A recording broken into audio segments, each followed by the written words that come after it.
when they started, when we got the first couple of trucks, the drivers, it was just, like I said, a couple of us, you know. Later on, they got some more. Next thing you know, we had about 10 or 11 trucks. It was on trucks hauling chips right there just out of the Sandy Hook mill.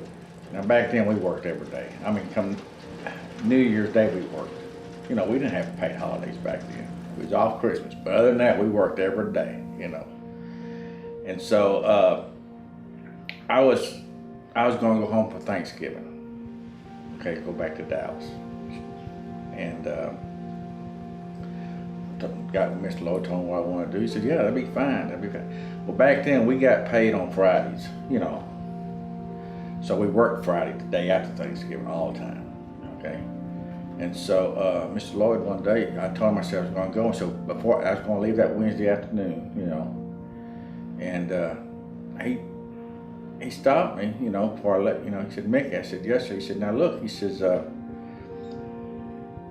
"We don't have, you know, I know you don't get paid we don't pay till Friday." I said, "Yes, sir, that's right."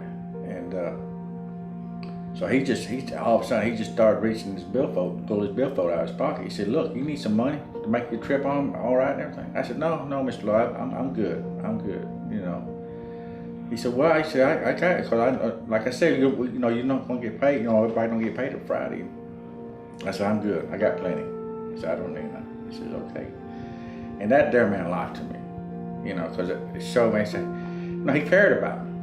You know, I mean, the man was willing to take money out of his own pocket, you know, and if I needed money for a trip, being we didn't get paid till Friday, he's going to, you know, "Hey, take this," and, you know. How many owners would do that for somebody, you know? Take other companies, big companies. I mean, I worked for big companies in Dallas and stuff, you know, drove for big companies. And the only ones you was close to is, say, it would be your boss. As far as owners of the company or, you know, CEOs of the company or what have you, you didn't know them.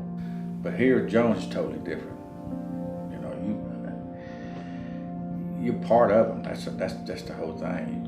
You know, you get there, you're on first name basis. You know, he walks up to you, he asks you how you doing and whatever, and how's family, you know, everything else. I mean, it's you know, it's there.